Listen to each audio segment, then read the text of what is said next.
everyone, welcome to AT Media. So it's a big day today for Blackpool. As you can see, Blackpool Promenade is very, very packed because we have Blackpool Airshow today. So we're going to take a look around the headlands and show you what stalls and things they've got going on. As you can see, very, very busy here in Blackpool. I'll put a bit of a timestamp now on the screen if you want to actually skip to the airshow itself, which is in an hour and 45 minutes. So yeah, going to take a walk down the promenade and then get into position, of course, for the red arrows coming over the tower. Looking beautiful in Blackpool today. Hope you enjoy this one. Let's get straight into it. So yeah, as you can see there, this is on the promenade. I'm going to take a look around anyway and show you how busy it is here in Blackpool. Really nice day today. Perfect weather for the air show. Stalls up here. It's quite noisy here on the promenade, so you have to excuse if you can't hear me. He's all yours, another lucky winner, another super yeah, I've got a winner, couple of another stalls lucky over winner. here. Right here, right now, another lucky winner, another super Spitfire winner. here as Any well. prize on the show here today. Any prize that you like, put it down now. It's going to be the next lucky winner. Simple, easy game if you want to play. Those puppies over there. I just saw Odyssey there as well. There we have Annie's, truffle, nugget and fudge. Gorgeous.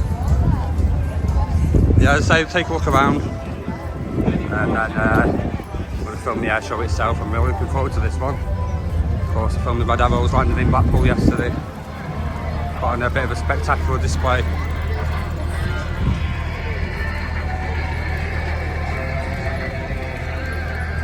That's the size of that Great Dane. Wow.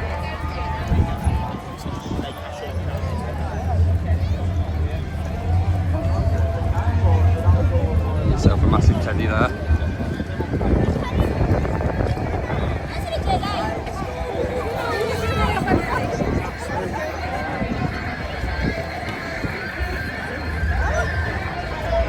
Traditional fish and chips.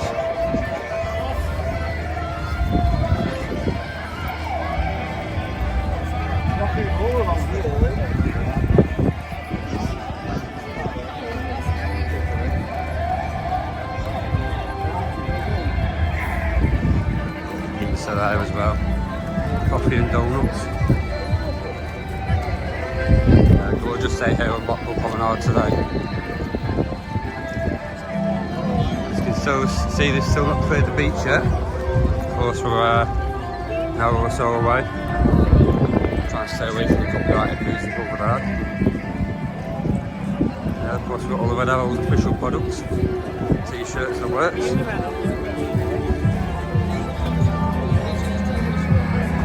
Simulator over there as well. So we're just a bit further up past the lifeboat station.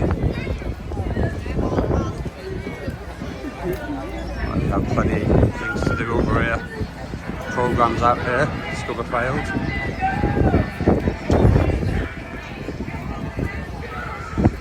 More Red Arrows tents. More merchandise. 60th anniversary as well of Red Arrows.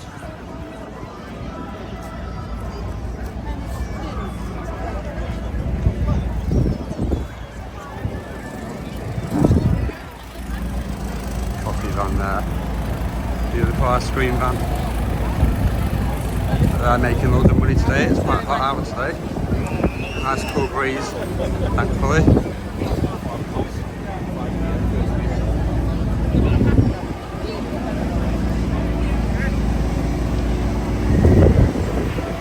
Yeah, tornado potato there. I'll put a link in the description to them as well. Filmed them plenty of times before. Fantastic food as well. Highly recommend them.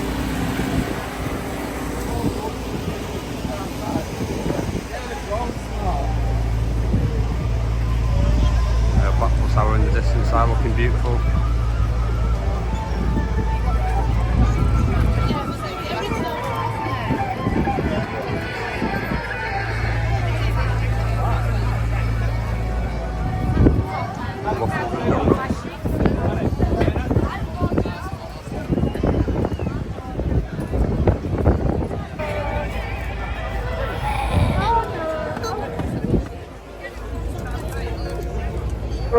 gentlemen, there's lots to see. Lots to... I'll stand on the promenade in front of the tower, and we're going to big it up for the wider Royal Air Force community, who have got an incredible settlement out there. Lots to see, lots to do. Battle of Britain Memorial fighter there. Typhoon display team, you're going to see the Typhoon right on today there, the award welcome. The Red Arrows as well. And those wonderful people there. Half the Red Arrows in front of the tower.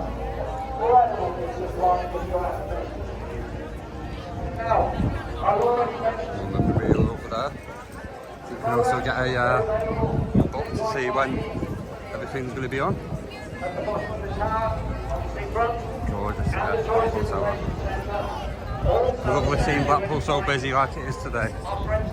300,000 people expected today apparently on Blackpool Promenade. Red Arrow's tents here.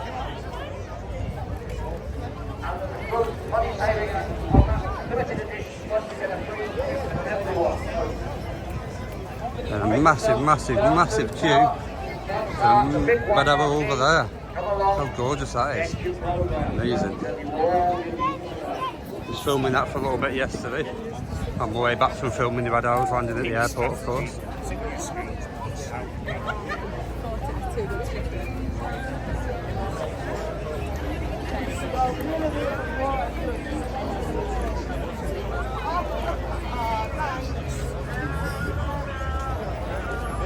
More tents over here as well.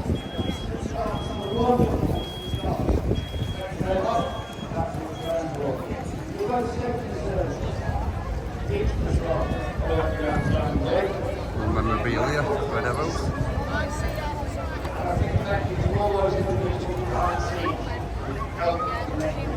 And of course the army stands recruiting for the army.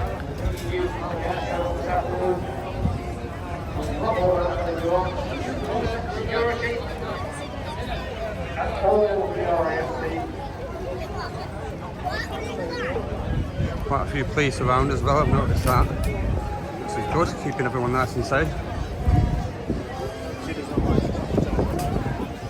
Yeah. All these ways to join, sign up and join the army.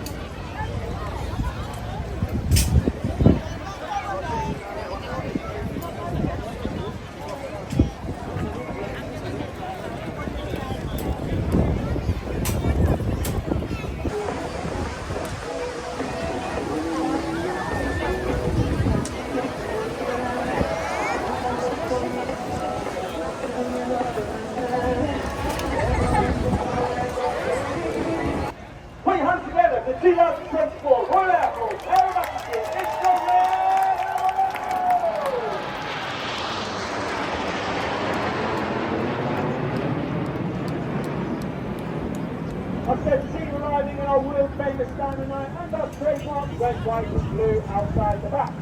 As they pull up, you can really see that transform of our trademark Diamond 9. As the white smoke comes on, and then 8 and 9 make their way left and right to change the shape from Diamond 9 into 9 arrows. The team arrive at around about 450 miles per hour. They'll reach a height of about 5,500 to 6,000 feet over the top of that loop. Before Red One brings them down to our minimum altitude over the sea, which is about 300 feet, and then twists them around through the left.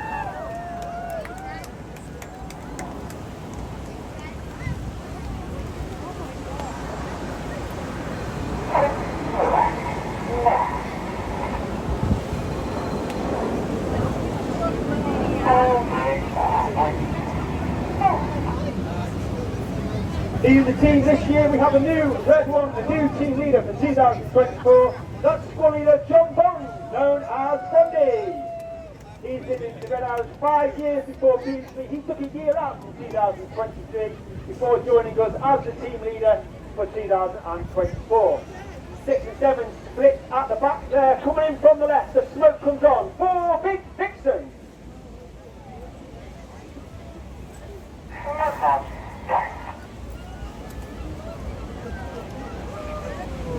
Bondi is a former Typhoon pilot and a former qualified flying instructor on the Tucano, where he was the Tucano display pilot in 2012. There are actually 11 pilots on the Red Arrows. You have Reds 1 through 9 displaying for you today. And then myself, Red 10, former Tornado GR4 pilot, former qualified flying instructor on the Hawk Team Mark 2. I fly the spare jet everywhere and also do some boat chasing. But of course, we are commanded by Wing Commander Adam Collins, Red 11, former Tornado GR4 pilot, and flew the F-111 while on exchange with the Royal Australian Air Force. The team changed formation, and in celebration and tribute to all those participants of D-Day earlier this year, we celebrated the 80th anniversary. To pay tribute and commemoration to all those who took part, this is Spitfire.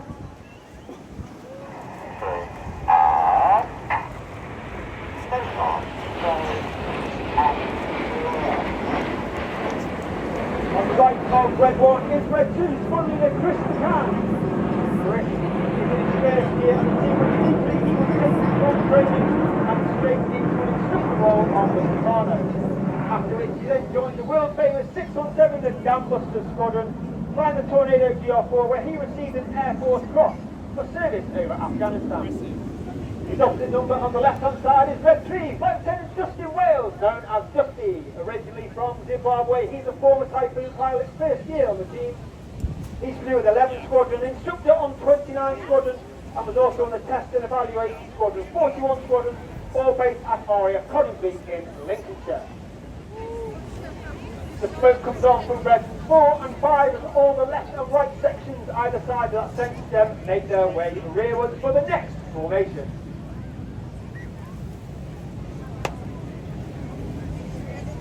On November 2023, it was the 20th anniversary of the final flight of one of the most iconic aircraft ever created in aviation history. As the team roll out, there is no mistaking the wonderful and majestic shape of the iconic Concorde.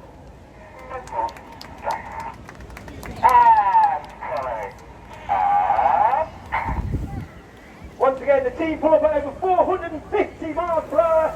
The expertise of the pilot shown maintaining formation in a looping manoeuvre.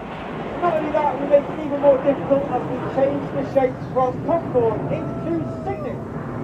The aircraft now slowing to over 120 miles an hour at the top of that loop, 5,500 feet up. The controls seem a lot less responsive. The pilots working extremely hard to maintain that formation. Conversely now, this aircraft has started to accelerate through 200, 300, 400 miles per hour as Red 1 brings the Cygnet formation around to the left.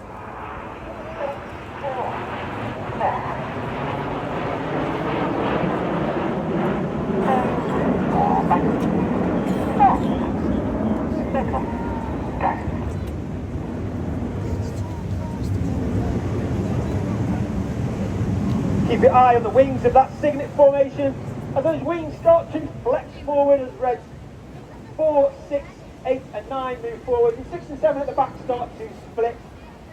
All the pilots now looking left and right down their left hand and right hand shoulders towards Red 1. Ladies and gentlemen, boys and girls, Blackpool, get your cameras ready for the colourful Phoenix.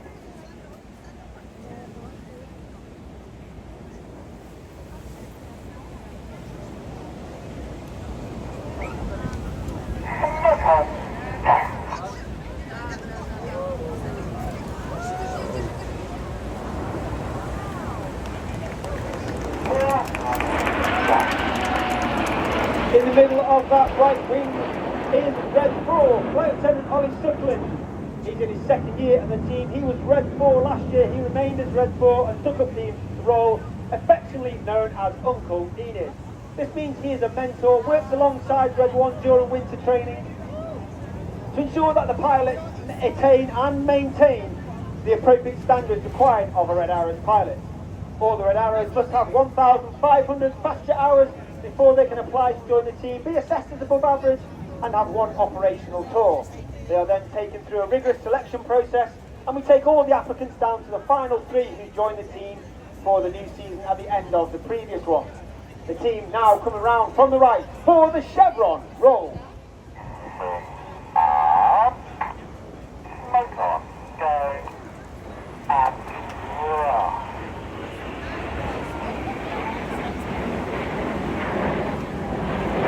On that front row on the left-hand side is Flight Lieutenant Promenade.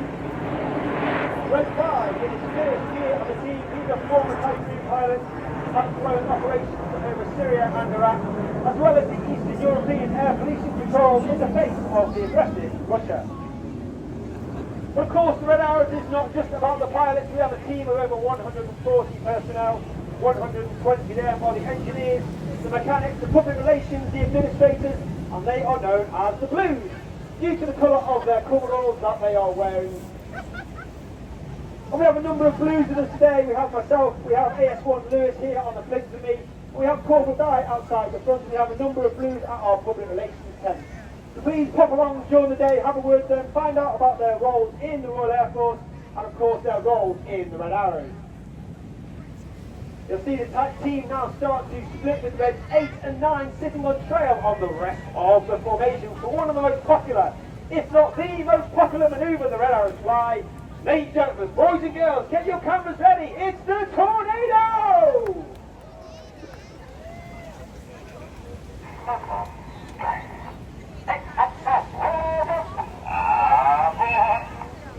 The full call is made from Red 9 as Reds 8 and 9 roll around the smoke of the rest of the formation. But watch that colour change as Red 1 brings the team around down the line.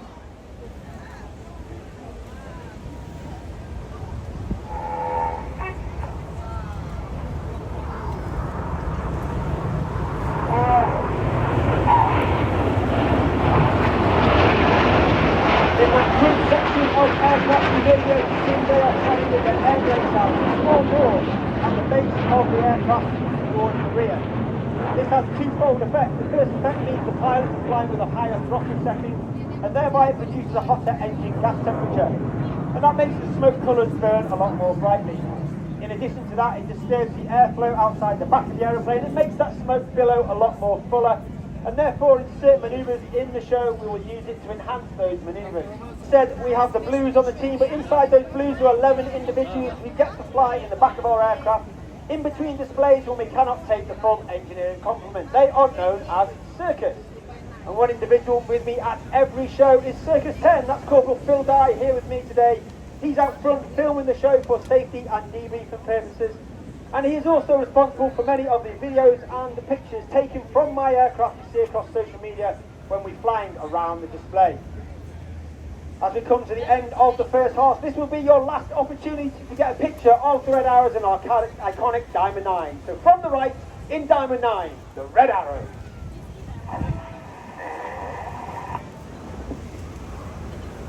As we go into the second half, you'll now see a manoeuvre not flown since 2003. So your one we're getting is the 5-4 split. And the team now break down into two distinct sections.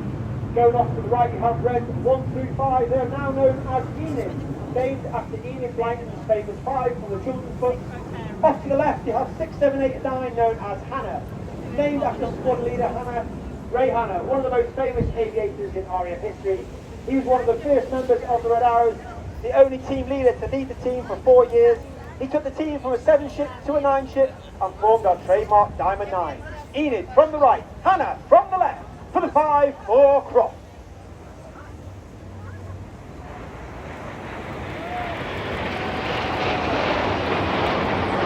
Keep your eye on Enid to the left-hand side. The Red Arrows were formed in 1964 with our first public display in 1965. And we were actually formed from 3 different teams who were around at the time. The Red Pelicans, the Black Arrows and the Yellow Jackets. We took the Red from the Red Pelicans, the Arrows from the Black Arrows, and we took the aircraft from the Yellow Jackets. And in celebration and commemoration to that aircraft, from the right, Enid flying the Gnat.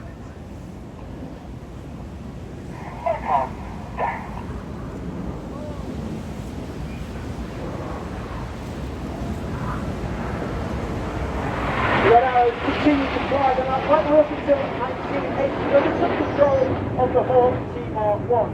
This is the aircraft that we still fly today. The Hawk itself is 50 years old this year. It's an extremely agile and extremely fun aircraft to fly, and one of the favourites of all the pilots that fly it, and are perfect for the job that the Red Arrows require them to do. As Enid go off to the left, look directly to your front. You're looking for the smoke of Red 6, 7, 8 and 9 as the red and blue come on from Red 8 and 9. Get your cameras ready. It's the Hannah break.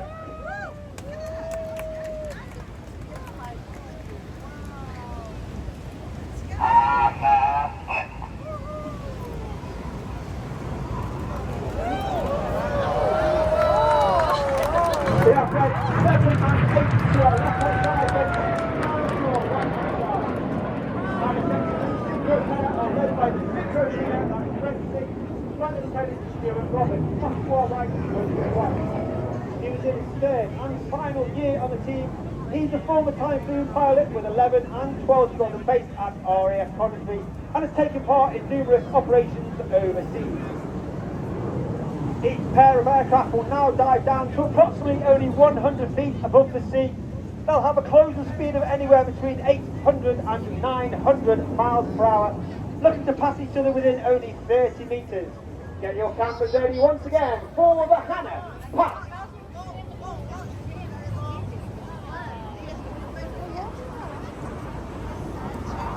Pressure.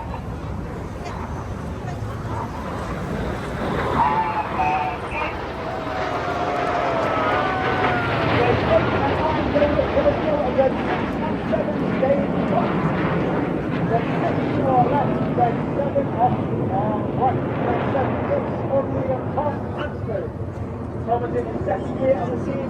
He was red 3 last year. He's a former Typhoon pilot, former qualified weapons instructor on the Typhoon. And then 6 and 7 turn to each other for Cyclone.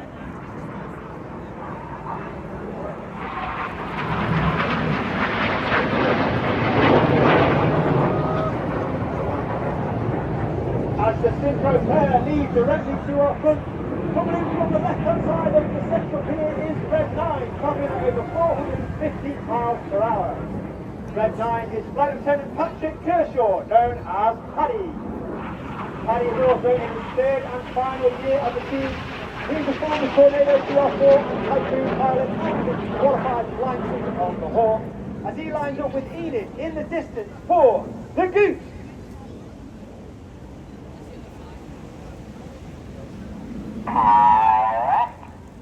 Right now.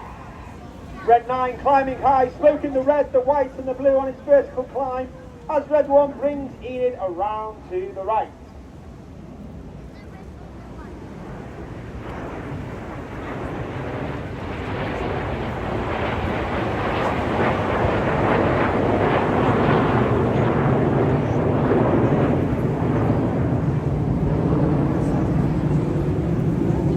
As Enid leaves to our front left-hand side, look directly to your front. You can just about see the synchro pair running in. Red 6 leading Red 7. Ladies and gentlemen, boys and girls, get your cameras ready. This is the one you do not want to miss. The smoke comes on for the world's famous Synchro Heart.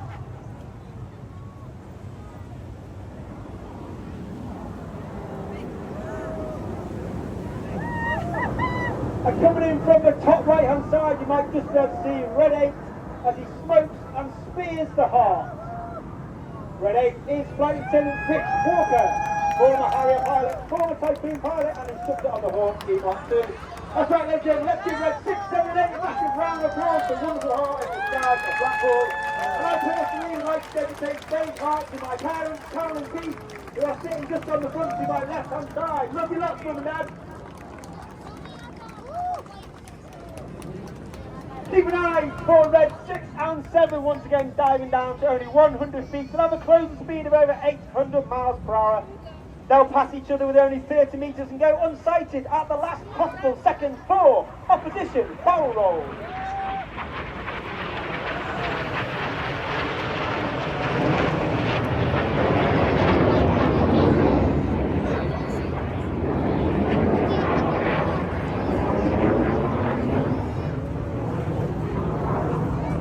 As the synchro pair leave rearwards, look to your front on the left-hand side.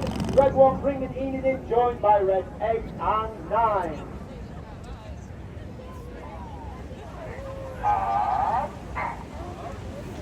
Once again, pulling up at over 450 miles per hour. Red 1 will twist them around to the right. Once again, get your cameras ready for the Vixen vertical break.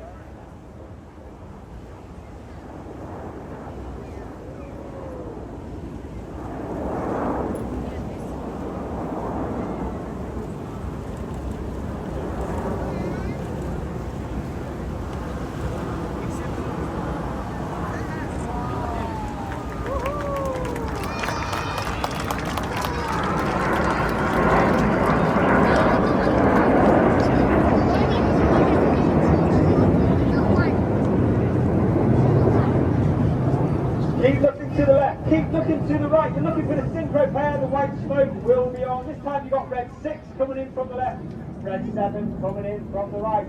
Once again, down at only 100 feet, close speed up to 900 miles per hour. They'll pass each other within only 100 feet wingtip to wingtip. Each aircraft will conduct a 360-degree aileron roll.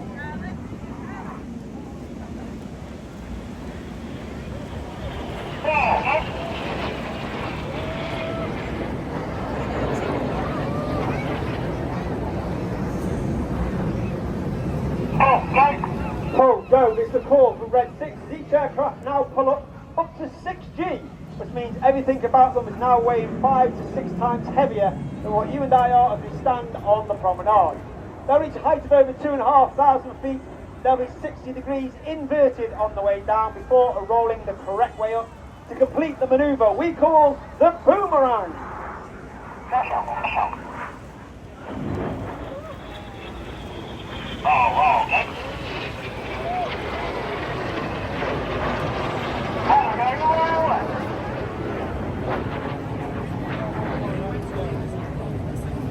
As the synchro pair once again lead to our rears, look to your front right hand side, just over the top of the lifeboat, you'll see Enid running back in with the white smoking trail.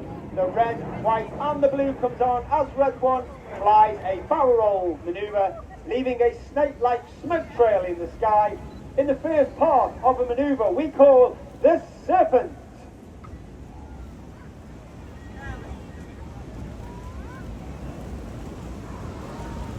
As the team come past, you can really see our world famous red, white and blue. That red, white and blue is only capable due to the smoke pod, the small tank under the belly of the aeroplane. That smoke pod is capable of producing approximately 5 minutes of white smoke, 1 minute of red smoke and 1 minute of blue smoke. With each of the colours having their own individual buttons on the pilot's control column, and through winter training we come up with a smoke plan to ensure we have the right colour smoke at the right time in the display and that we do not run out. Looking 90 degrees along their shoulder, the smoke comes on to finish off the coils of the Serpent with the Enid in tango formation.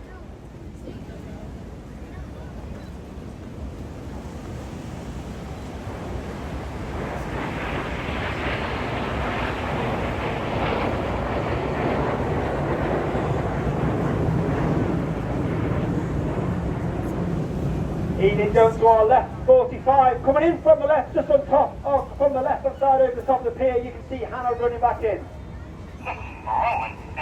6 rolling in. Easing up at 6 now, has to push, and then start to roll to do an inverted barrel roll. Red 6 now working hard against the negative G, that means all the blood now is rushing into his head, working hard as Red 7, 8 and 9 hold on to his wings to complete the manoeuvre called mirror roll.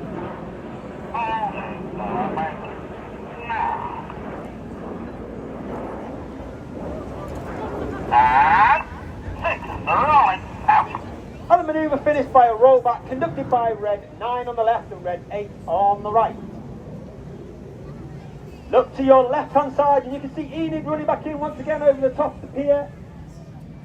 The smoke coming on from Enid. 2 and 3 roll goes. 2 and 3 roll to the outside. Clear goes. Red 4 and 5 roll to the outside. In one of the hardest manoeuvres for our new pilots to master this year, it is the rollback.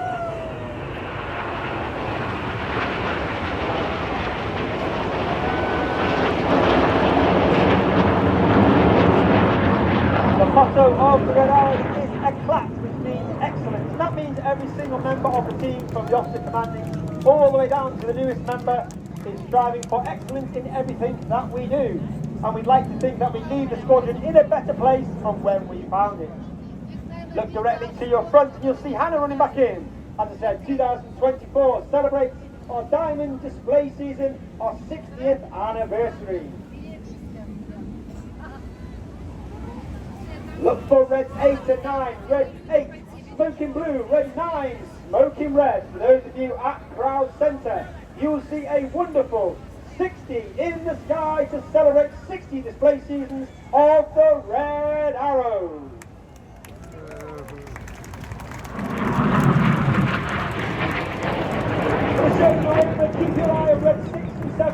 again, they'll pop up to approximately 1,000 to 1,500 feet. They'll turn hard back towards the display line for their final manoeuvre of the show.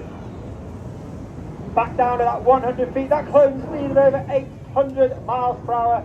Each aircraft performing a dynamic barrel roll for the colourful and dynamic synchro double roll.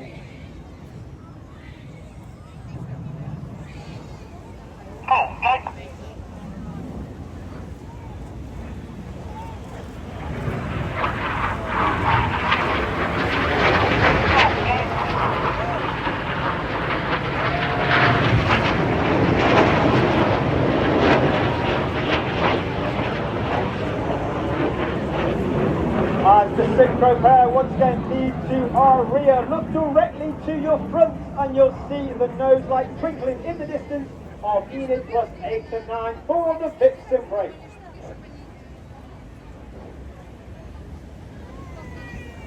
Blackpool, it's been an honour and a pleasure. Please put your hands together for the 2024 Royal Air Force Aerobatics. It's the Royal!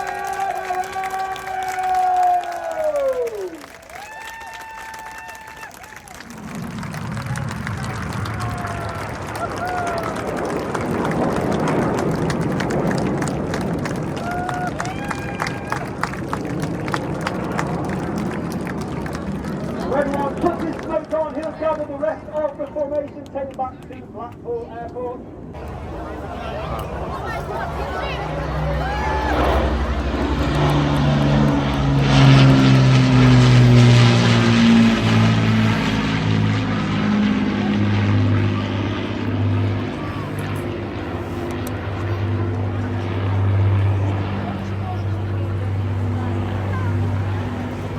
I hope you see what I mean about the hairs on the back of your neck.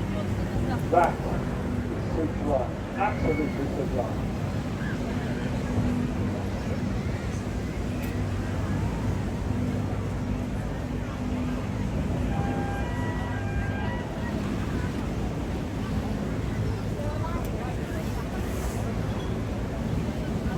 Ladies and gentlemen, you're not going to get much out of me while this aeroplane performs. This is PA 474. It was built at Hartley near Chester in May 1945.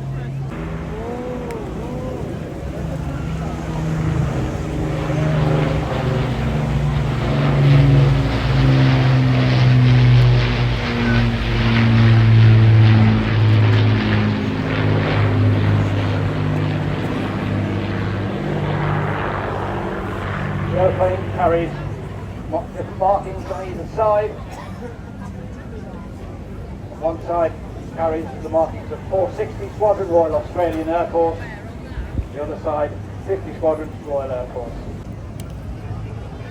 Bit of a shout out to Walking the Outside, he's just up there live streaming at the moment. I'll put a link in the description.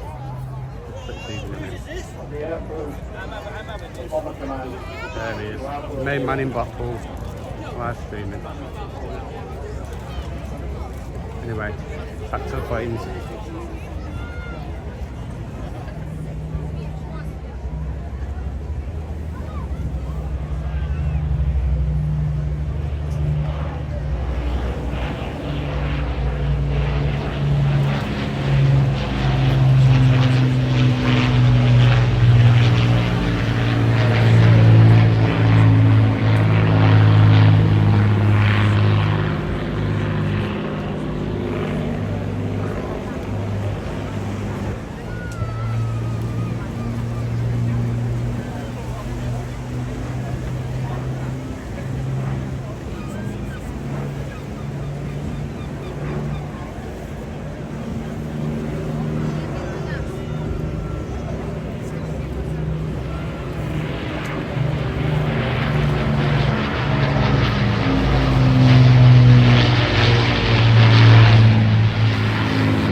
There's that generous Bombay I was talking about.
so. The undercarriage down.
L-39 Aviation is established at Blackpool, developing a regional sense of the jet warbirds, and this is their flagship.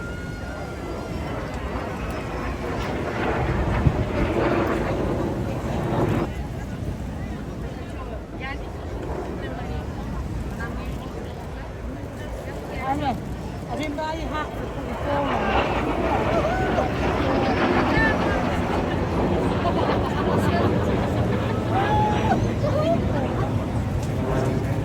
Czechoslovak designed Albatros.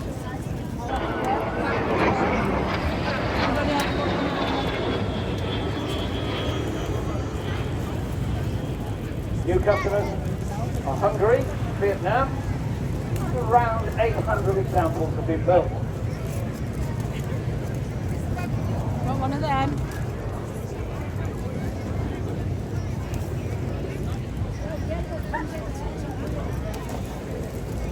Charlie, you want one of them? Yeah, Italian. Right? A cool chocolate. You want one?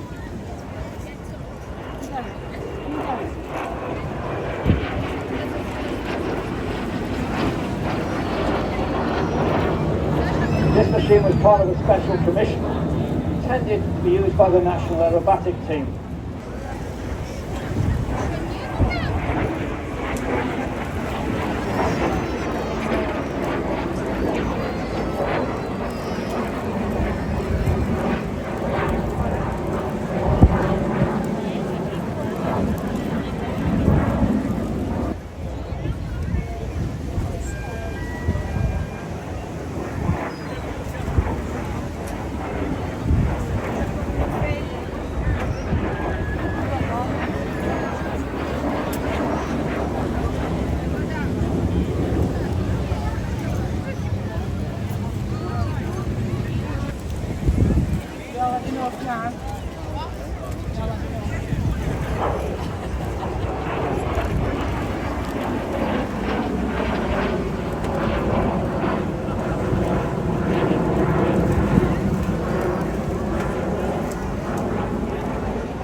The aircraft is a Vans RV8, 180 horsepower. Piston engine can give you about 220 miles per hour. You can build it in a garage, all metal construction, thousands upon thousands of rivets.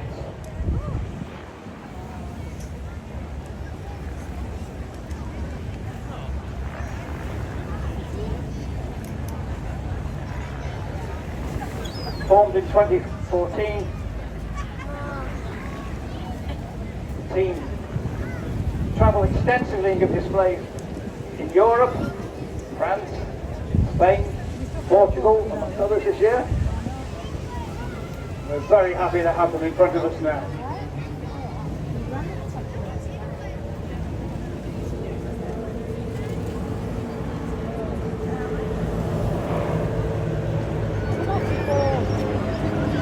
Our squadron run Zhiyun Crane M3 was saying that 10 formation flying is about following the leader.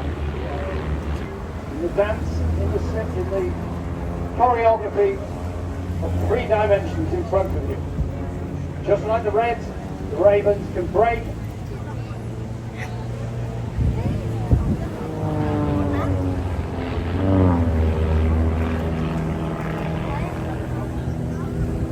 Now we want to have smoke, ladies and gentlemen.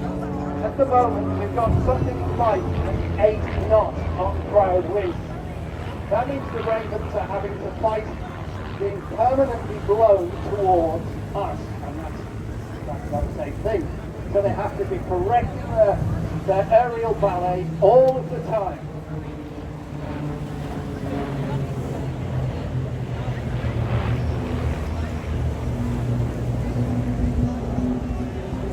Raven 1 is Simon Sid Shirley, ex-Royal Air Force fast jet, with Tornado F3 and service in the Balkans in 1990. Sid Shirley could fly jets before he could drive, he tells me here.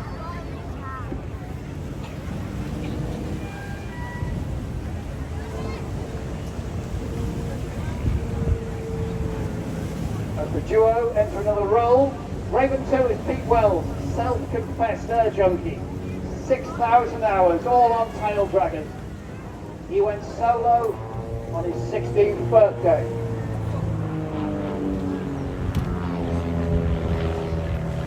Raven 3 is Barry Gwyneth, experienced general aviation pilot. Had a private pilot's license for 36 years. Flies a Piper Fournier as a glider tug. And he's handy is rebuilding a Starduster in his garage. As we twist around the main formation.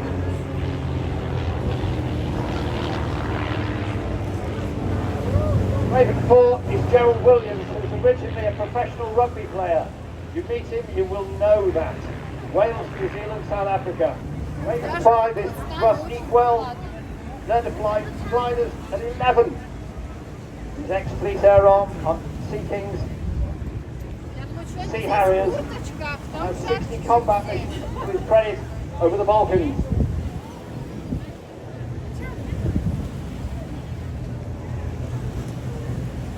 And Raven 6 is Mark Southern, an airline pilot, but I assure you, if he's flying you to a holiday destination, he won't be flying like this. Get your cameras ready, ladies and gentlemen.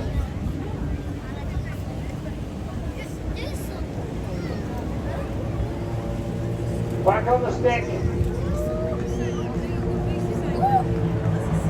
There goes the brake.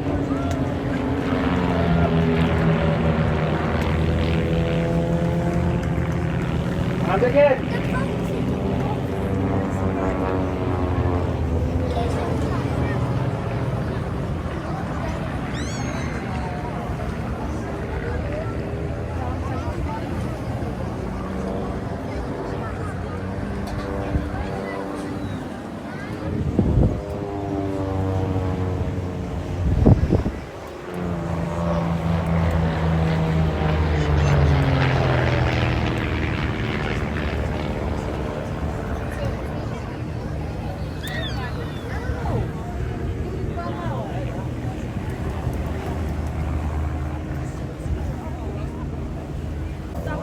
Duo roll out, the main formation roll back in from the south.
Now the red arrows can do it, so can Team Raven. Another heart in the sky, and that's low.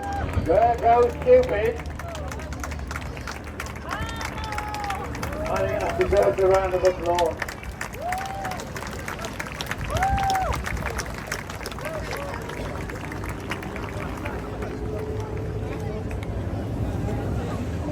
Meanwhile, from the north,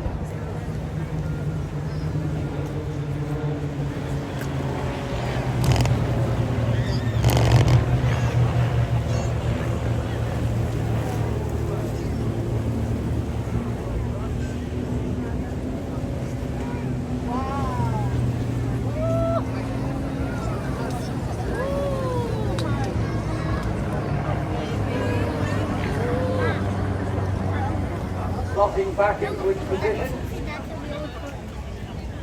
They roll out. Ladies and gentlemen, Team Raven coming in from the south.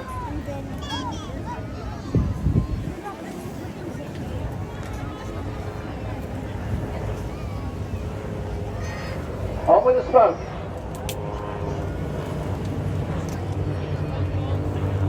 And now we start to twizzle.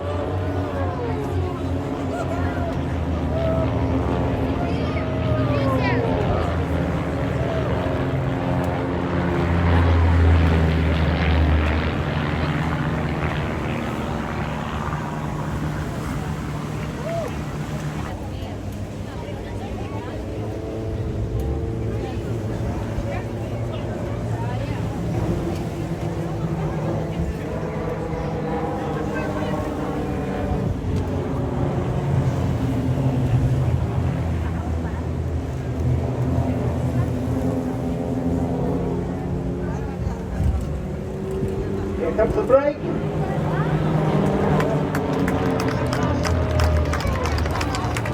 How's that for a sculpture in the sky?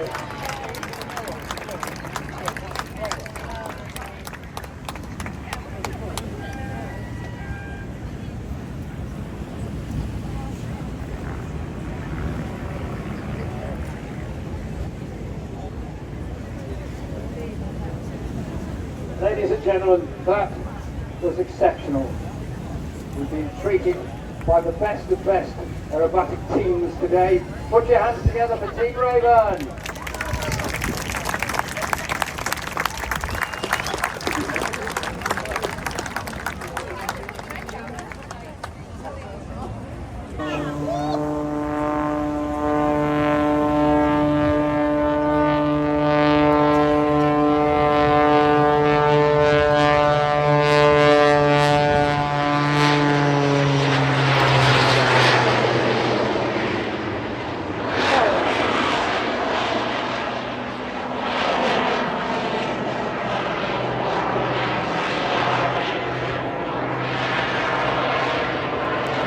There's not the wrong soundtrack on, that is a jet. Yes, there are two AMG jet turbine engines additional to the piston engine. You can get a power ratio more than the weight of the aircraft. So this machine can become a helicopter if it feels like it. You climb vertically and it can hover. You heard it here first.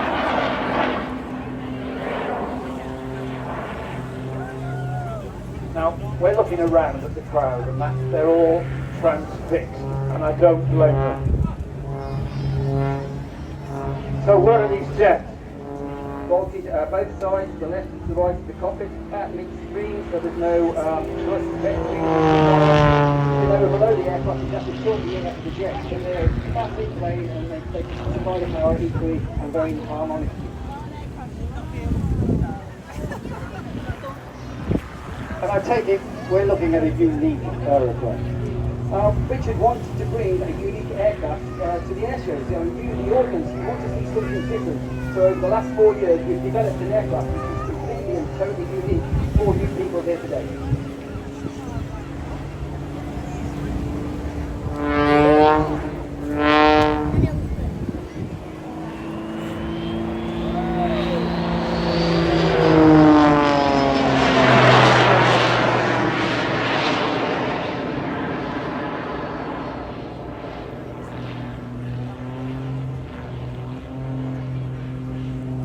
Now that is awesome. Now the airframe itself is not stock Princess 1.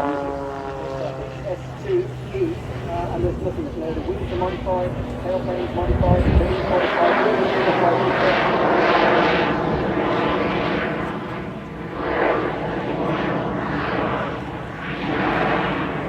the aircraft actually is quite heavy at the moment. Just a 10 minutes display. So the aircraft is quite heavy at the moment. In about, as we come to the end of the display, the aircraft is a lot lighter, and then we can do the hovering manoeuvre. Colin, you were telling me about the free fuel tank. Indeed, we have obviously ignitions, yes, fuel for the turbine engines and the gas, the gasoline for the petrol engine, but we also need another tank for the so-called get all of that inside such a diminutive biplane. It's a very complicated aircraft. It's like a micro-drilling device.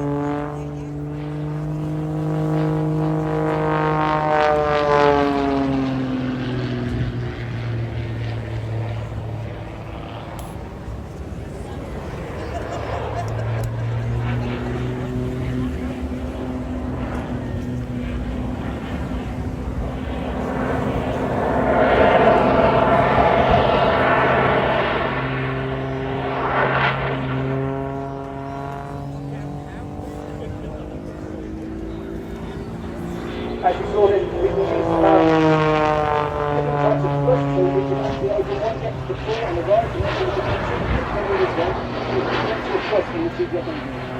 So we're talking asymmetrics on this.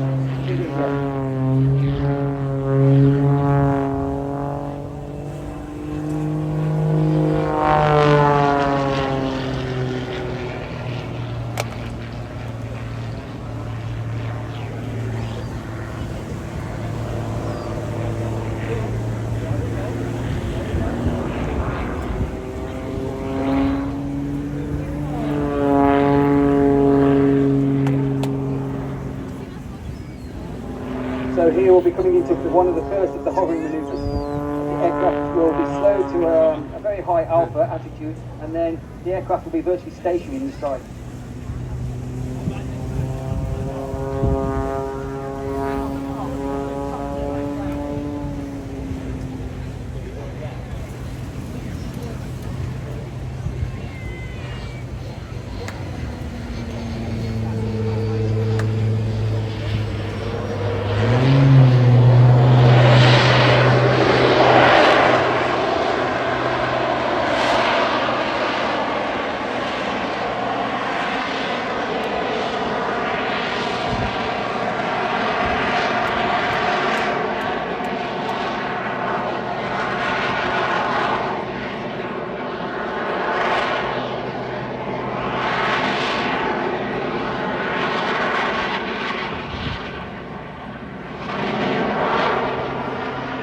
There is another aeroplane later on in this display that can do that sort of thing, but it costs billions. Yes, this is by Russian itself, who's got most of the money for aerobics. He couldn't work it out, but this is his own project. He's a man I've not met him yet, so he's enthusiastic about what he's doing and his performance.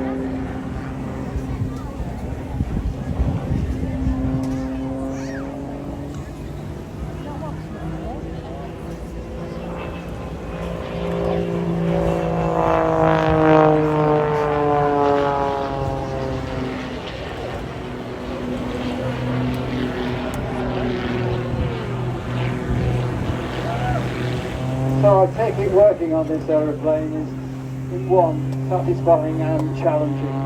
It's challenging because it's quite a new aircraft, therefore we have to study and monitor all the safety aspects of the airplane and it's quite a high stress load.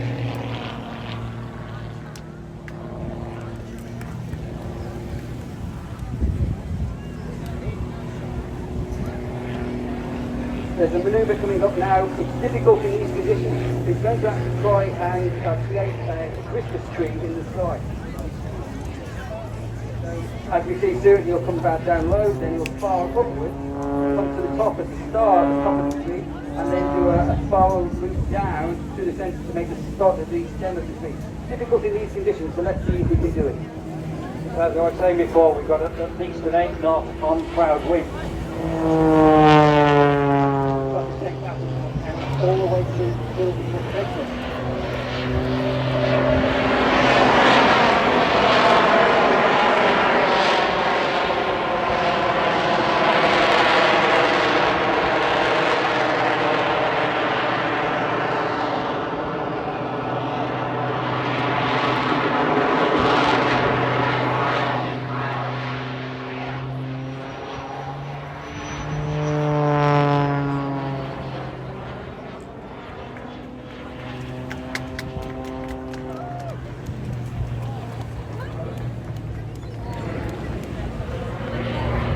So as you see, that's the base of the tree. We are now flying with full thrust of the engine, flying up to a hole at the top. It's like a star on the top of the tree. Not an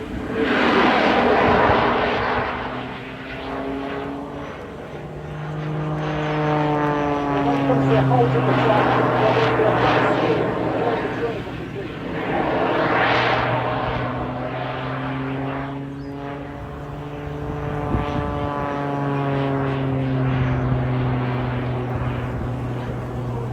It looks fantastic. The conditions of the wind are going to blow the tree away today, but I've seen it and it's fantastic. It's in new wind conditions.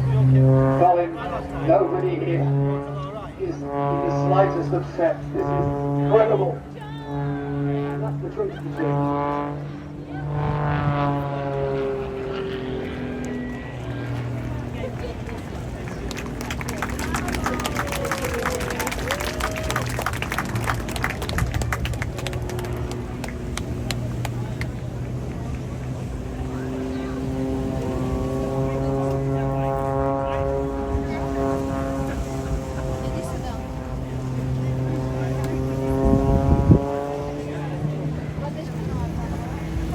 And the smoke goes on, we start with another tank. Here we go with another one. So now the aircraft is a lot larger.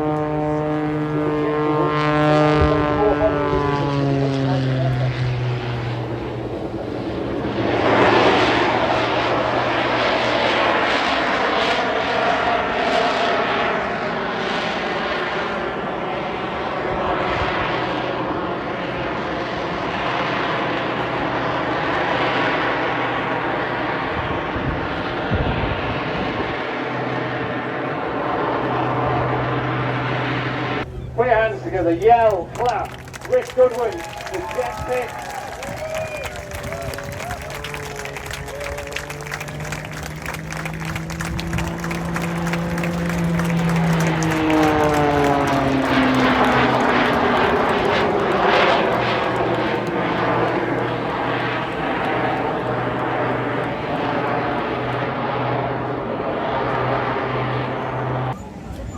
Ladies and gentlemen, the magnificent plain sailing Catalina.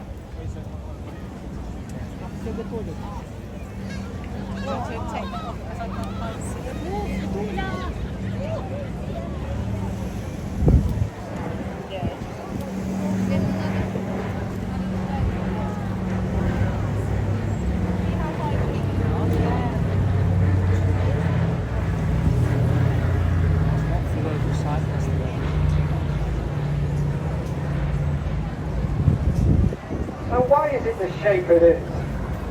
This machine is designed for very long range patrol. And I'm talking 12, 14 and occasionally 16-hour patrols. That huge wing, designed by a man called Davis, also designed the ultra long thin wing on the B-24 Liberator, is basically a flying fuel tank.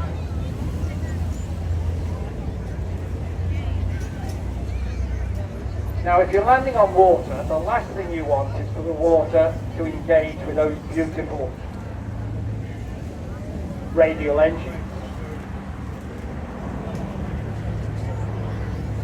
So you need those engines as far up as you could possibly get them. Now you can do that with a very, very deep fuselage, like the Sunderland flying boat that Coastal Command used during World War II. But here you can see what they've done is put the wing up and the engines up as far away from that boat-like hull by putting them on a very large pylon, giving it a unique shape. So when she touches down in the water, and she will not be doing that today, ladies and gentlemen, those propellers and the engines are as far away from the spray as possible. As you come back round, you'll see that behind the wing on the fuselage are two very large bulbous observation areas, as from the wingtips down come the tip floats that give the aeroplane balance in the water.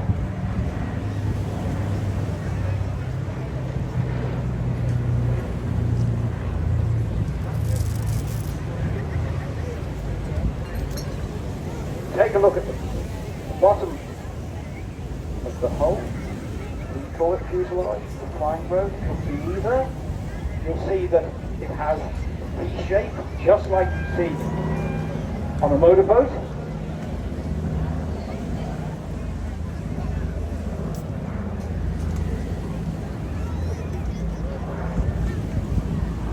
Look at that beautiful machine.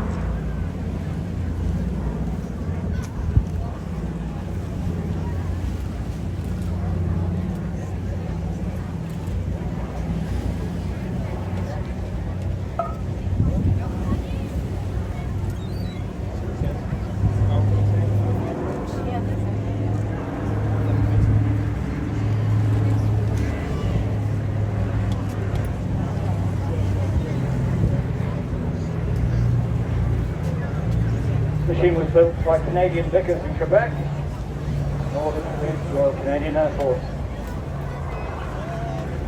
It started after the war as a fire bomber, scooping water off the sea, dropping it on forest fires in Canada and then in France, and back to Canada.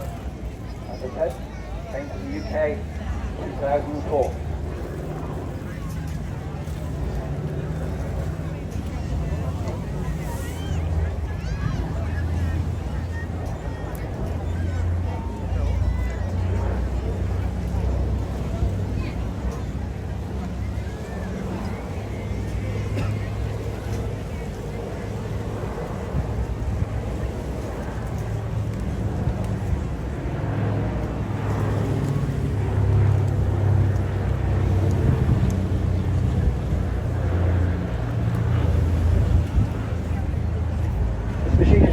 This pickup with a scantily clad lady on the nose.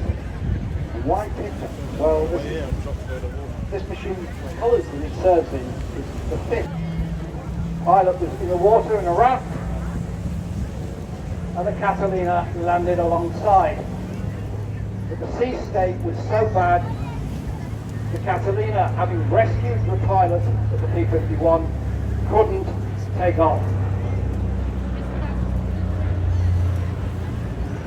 Back to 1944, March 1945. Having squandered in the water for some time, the aeroplane saw an amazing aircraft go overhead, sounding a bit like the jet pits that we saw before.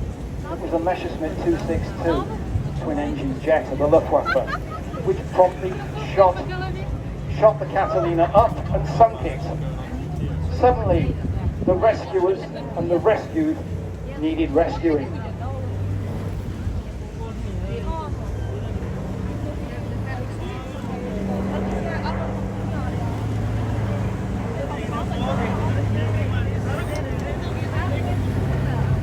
Fear not, the great Yarmouth lifeboat went out and rescued P-51 pilot and the crew of this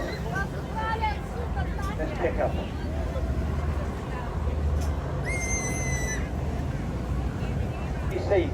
And had the privilege of meeting a surviving, still 104-year-old veteran of Coastal Command. Ladies and gentlemen, I give you the incredible consolidated Catalina from plain sailing.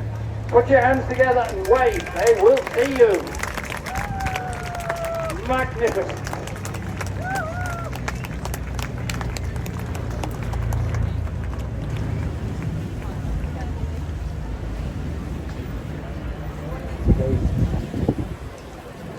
Back to Blackpool Airport. 1946. It ended Royal Air Force service in 1949. Now here's an interesting factoid. Let's do it. Bless you, Steve Wright. Here's a factoid. Entered service with the Royal Air Force 1949. Two de Havilland and Chipmunk are still in Royal Air Force service. The Battle of Britain Memorial Flight is coming to an end.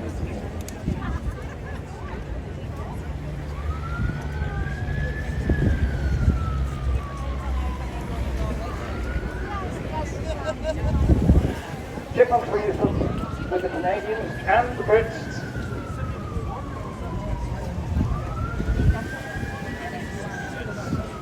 For basic flying training, and also with the extensive organisation of university air squadrons and air experience flights, and also for basic training for the Army Air Corps and the Fleet Air Arm. Over 1,200 were built. Canada, United Kingdom, and in Portugal.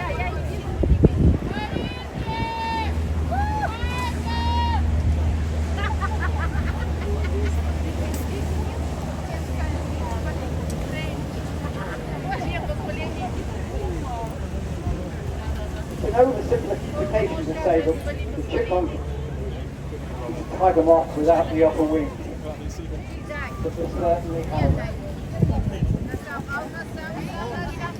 similar qualities. Havilland Gypsy Major engine in this case, 145 miles per hour. Sorry, 145 miles per hour. Thereabouts.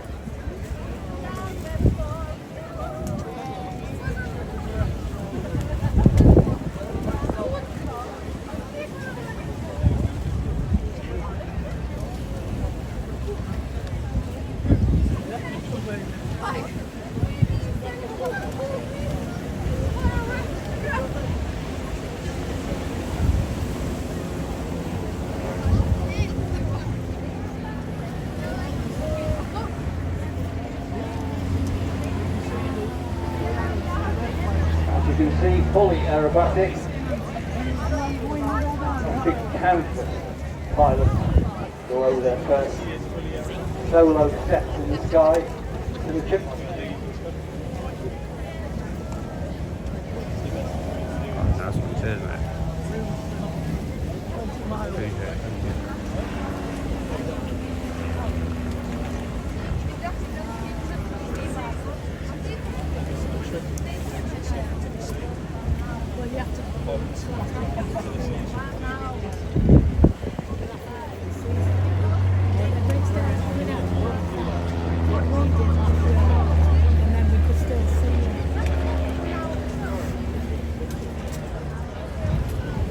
Good, all this money for it. Always. Good man, thank you. Appreciate it. Chipmunk briefly saw operational flying in Cyprus in 1958-59 with 114 Squadron observing terrorist forces.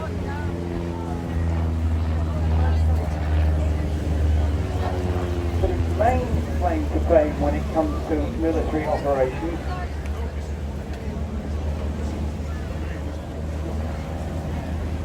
is a part of Berlin.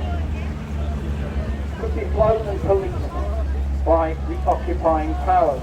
That was Great Britain, the United States and France. So Gatow in Berlin, the Royal Air Force faced a couple of Chipmunks. And they were there from 1953 to 1989. And it was described that they were there to prove the right to fly around the airspace and through the corridors. Throughout that time,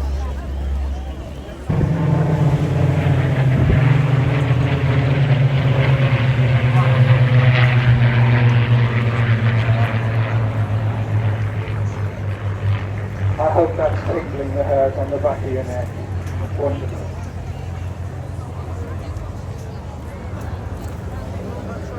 Flying the Spitfire today is Graham Pemberton and the Mustang Alistair Stagg Williams.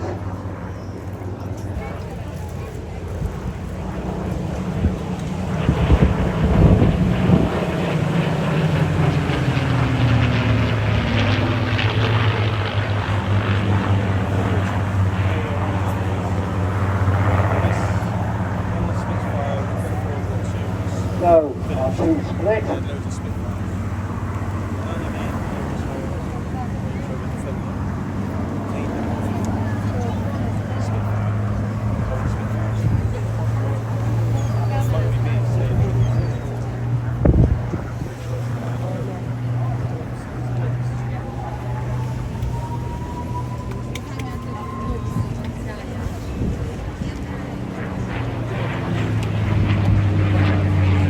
So much of the shine nose, its nose it made the famous flute-like sound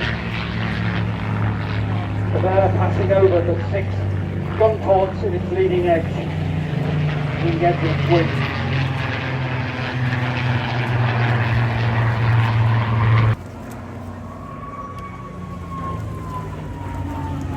There you are, there's the Mustang turning itself into a musical instrument again.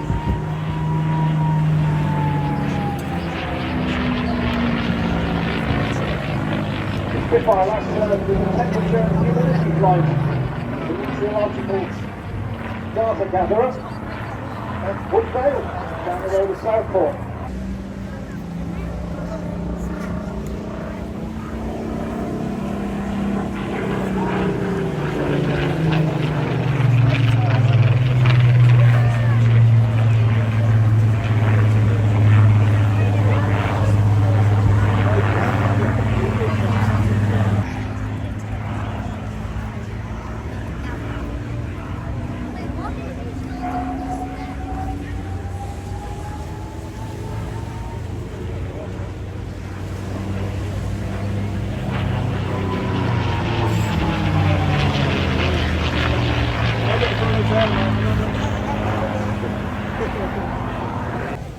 Getting calendars out, folks.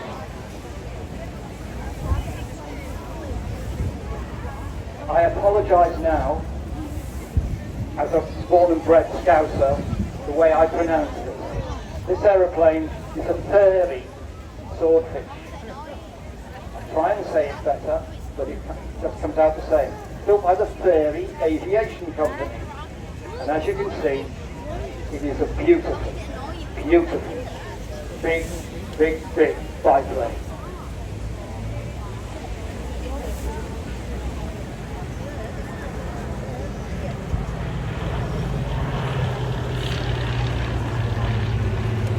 The black and white stripes, ladies and gentlemen, are in celebration or commemoration of this year's 80th anniversary of D-Day.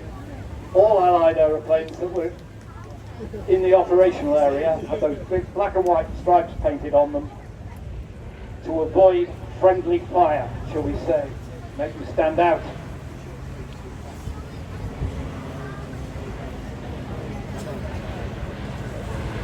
Ladies and gentlemen, the Swordfish appeared throughout the war by the Italian and the German navies. This machine was designed simply to kill warships. It may look antiquated, it may look lumbering, but it's exactly what's needed over hostile seas to track, find, and put a torpedo in the water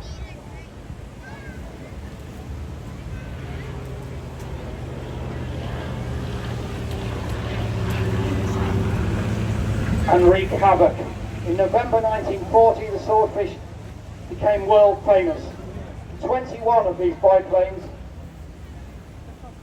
effectively took out the Italian battle fleet at Taranto harbour. And the way they did it was in such a manner that the Japanese were inspired to conceive Pearl Harbor. Going in low and slow and dropping their torpedoes, the enemy anti-aircraft fire remarkably could not get a bead on them. The havoc they wreaked was exceptional. And then in 1941, it was a Swordfish that put paid to the Bismarck. Its torpedoes only just clipped the mighty battle cruiser, but it clipped it sufficiently to disable the rudder, allowing the Royal Navy to finish it off.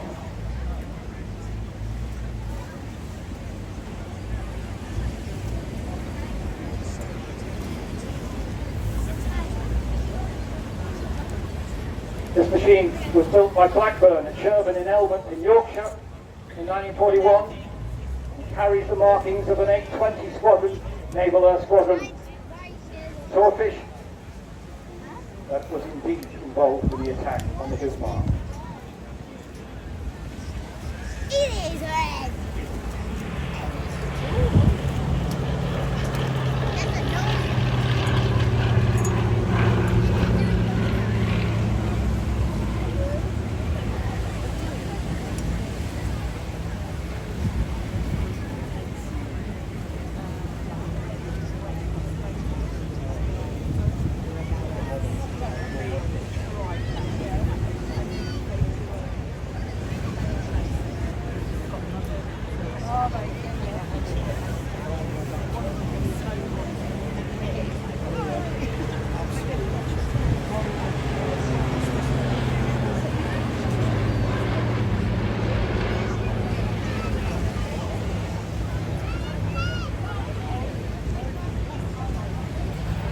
Swordfish operated in the most arduous conditions from small aircraft carriers in the Atlantic and on the Arctic convoys. Their aircrew had to be prepared to operate from tiny aircraft carrier decks that were pitching, yawing and rolling, and off to find a target. And then they come back, hoping upon hope that that floating airfield that they'd left was more or less in the same place when they returned.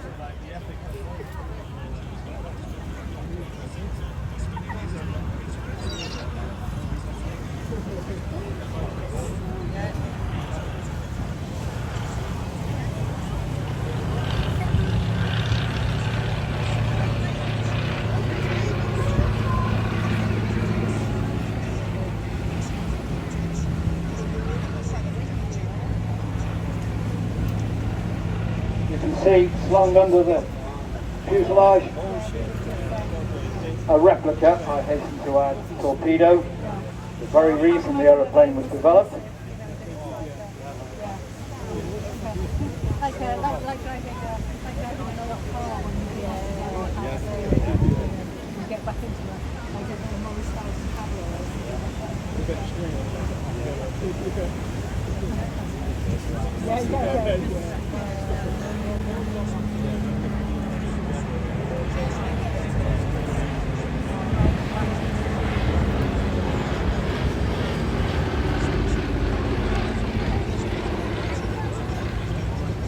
Those huge wings folded back to allow easy stowage on a carrier deck.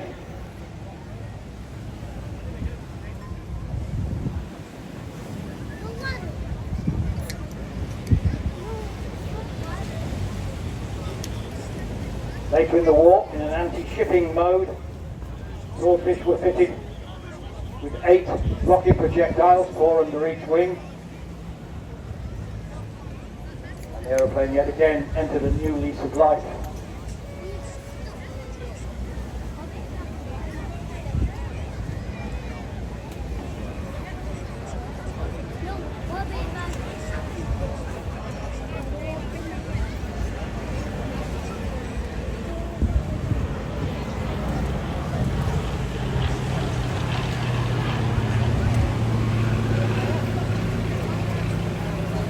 Both our aircrew are volunteers, Glenn and Paul.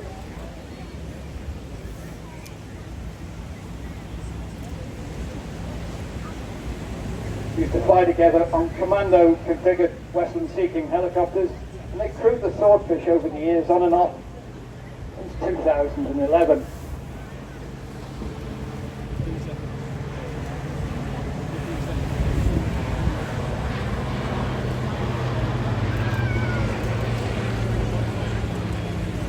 Pilot Glenn these days flies with 750 Squadron, Cultros in Cornwall, on the Beechcraft Avenger, aircrew trainer. Paul, he serves on Merlin helicopters from Eurofighter.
Ladies and gentlemen, we have seen some exceptional warriors of World War II during the show. Coming around now, please show your appreciation for the furry Swordfish. Magnificent. He's waving at you, please wave back. Oh, that's wonderful.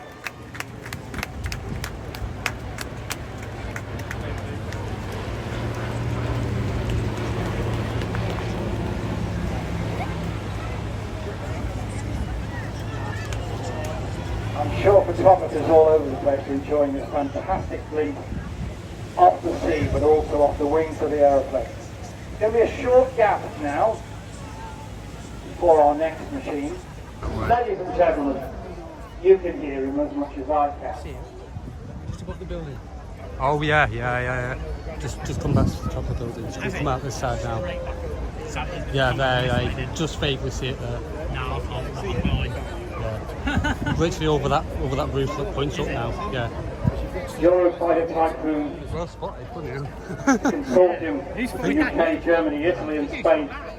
The aeroplane, as you know, is assembled down the road at BAE Systems at Wharton. It's fully fly-by-wire. That means there's no mechanical controls, it's all electric impulse, has a centre stick, and it's capable of amazing angles of incidence, as I will point out to you, high alpha flight.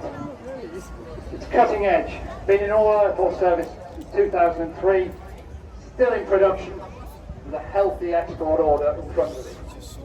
Already, the boys at Wharton are devising its replacement, Project Tempest. Ladies and gentlemen, coming in, low and fast, come on, feel the noise!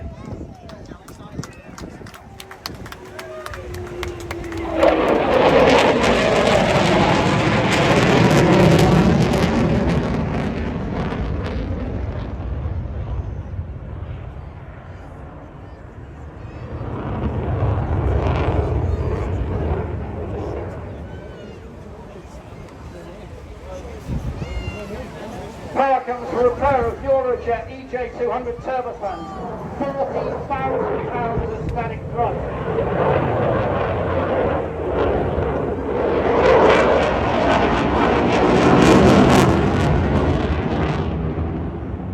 Now my mathematics tells me that the Typhoon has the power of 24 Spitfires.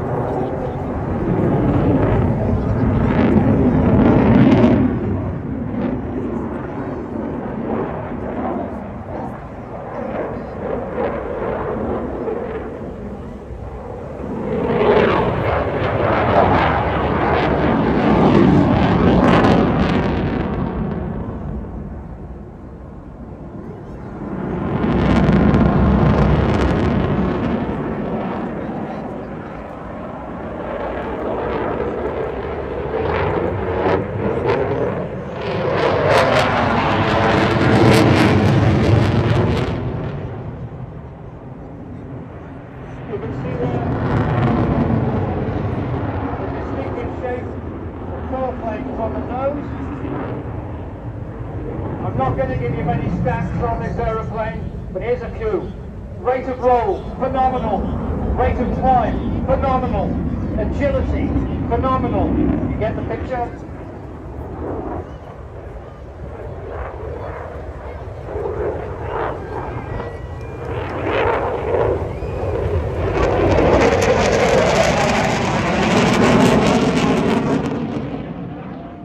Now that's what 700 miles an hour looks like.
Now, this is the high alpha I was talking about.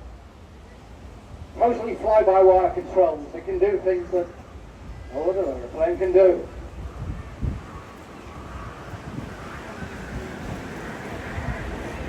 Holding itself at low speed, totally controllable.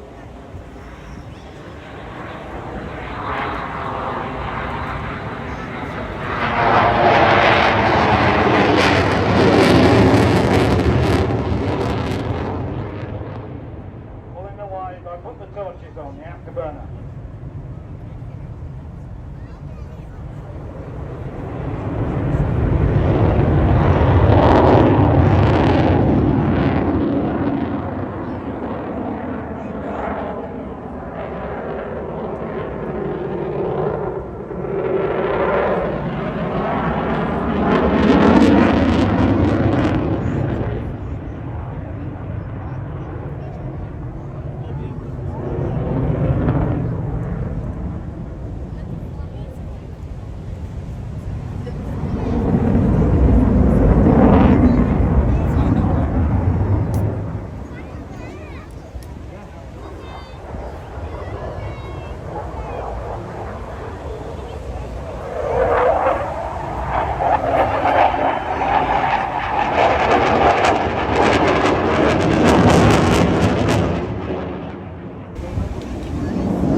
Turbo Tamble is not frightening the bejeebers out of that airliner up there. Ladies and gentlemen, what a way to depart. Put your hands together. Air traffic orders, turbo that. Brilliant stuff.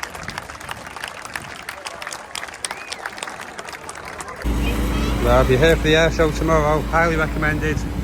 Tornado potato, there's the man over there. This is what they look like. Really tasty, absolutely amazing. Really, really good snack. Tornado potato. I'll put all the links in the description below. So check them out. Facebook, YouTube, Instagram, etc, etc. It's got coffee from there as well. Really nice actually. Highly recommended. I'll put a link in the description for the Facebook and everything. And of course I'll be here for tomorrow's air show as well.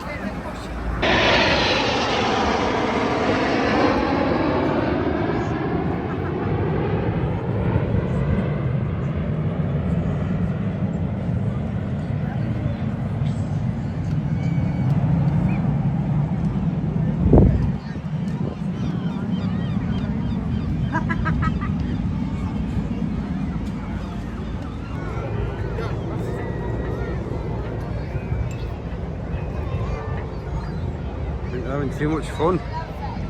They're in Blackpool. 6:45 and they're still at it. Well, there we have it, Blackpool Airshow 2024. That was absolutely incredible. I know we've got some great footage of the red arrows there. Just going over the footage. Just thought to show you how busy it is. Once it dies down, it is about 10 to 7 right now. And there is Blackpool Beach, tides out. Beautiful sunny day. It's going to be a lovely sunset today as well. There's the sun just there. And yeah, all the stores are packing away now. And the council have got a bit of rubbish collecting to do. But yeah, it's been a great day here today. Absolutely incredible. Loved it. Well, that's the end of this video. That is Saturday, Blackpool Airshow 2024. I'll be out tomorrow, so keep an eye out for the video from Sunday's action. It's been an absolutely incredible day here on Blackpool Promenade. So yeah, I'm going to go and edit this video and get it online as soon as I can. So I hope you enjoyed it. I really have enjoyed filming it. I love the red arrows, absolutely incredible. And the Typhoon was amazing as well. I love all the air show, it was amazing. Great day out, absolutely fantastic. So if you enjoyed it, give it a big thumbs up, and of course if you are new to the channel, make sure you subscribe to AT Media. Getting attacked by a fucking seagull. And I'll see you again on the next video.